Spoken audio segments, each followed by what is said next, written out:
আসসালামু আলাইকুম viewers, welcome back to my channel Shad Bangladeshi food Ninja. আজকে আপনাদেরকে দেখাবো আমাদের রাজশাহী এবং নবাবগঞ্জে যে ঝালের সাথে কালারুটি খাওয়া হয় সে ঝালের রেসিপিটি। আমরা বেসিক্যালি দুই ধরনের ঝাল খেয়ে থাকি কালারুটির সাথে, এবং সেই দুই ধরনের ঝালের রেসিপিটি আমি আজকে দেখাবো। একটি হচ্ছে শুকনো মরিচ আর একটি হচ্ছে কাঁচামরিচ দিয়ে তৈরি হয়। প্রথমেই আমি কাঁচামরিচ দিয়ে তৈরি ঝালের রেসিপিটি দেখাবো। সেই জন্য আমি নিয়েছি পেঁয়াজ মাঝারি সাইজের 2টি, আর নিয়েছি রসুনের কোয়া 6 পিস এবং কাঁচামরিচ নিয়েছি 25 পিস। আপনারা কিন্তু চাইলে এখানে ধনেপাতাও অ্যাড করতে পারেন।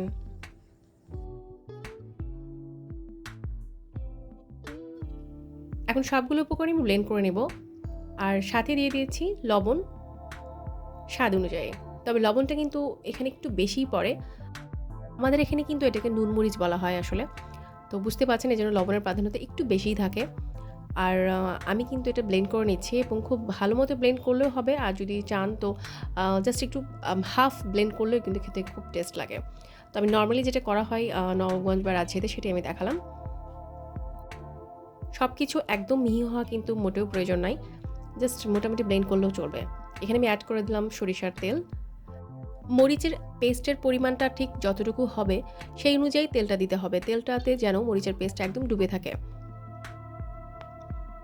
দেখতেই পাচ্ছেন আমি কিভাবে দিয়েছি।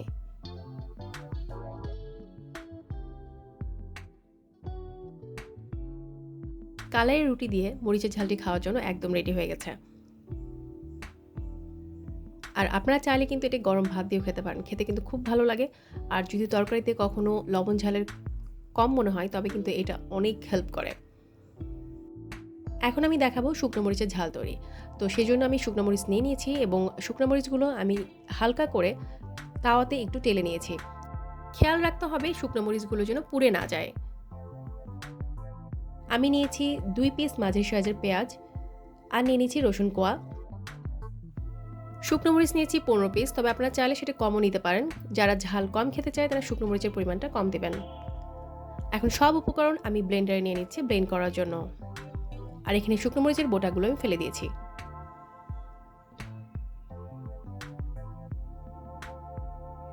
আর দিয়ে দিলাম লবণ স্বাদ অনুযায়ী। ব্যাস, আমার ব্লেন্ড করা হয়ে গেছে, দেখতেই পাচ্ছেন দেখতে কেমন হয়েছে।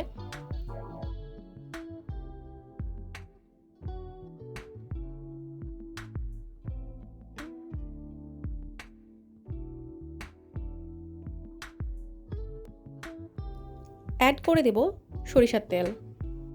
শুকনো মরিচের ঝালটি রেডি হয়ে গেল।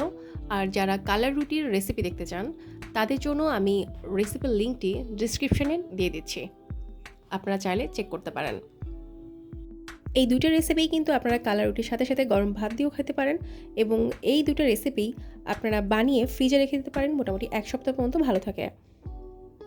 তবে টাটকা খাওয়ার কিন্তু মজাটা একদম আলাদা। সো বাসায় অবশ্যই ট্রাই করবেন এবং জানাবেন কেমন লেগেছে। আর যারা একদমই ঝাল খেতে পারেন না তারা কিন্তু এই রেসিপি থেকে দূরেই থাকবেন। আর তারপরে বলছি, যারা ঝাল কম খেতে চান তারা কিন্তু মরিচের পরিমাণটা একটু কম দিবেন। সেক্ষেত্রে আপনার রসুনের কোয়ার পরিমাণটা একটু কমিয়ে দেবেন, আর পেঁয়াজের পরিমাণটাও।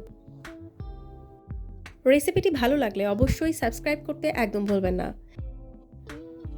নেক্সটে দেখা হবে নতুন কোনো রেসিপি নিয়ে। তো সে পর্যন্ত ভালো থাকবেন। আল্লাহ হাফেজ।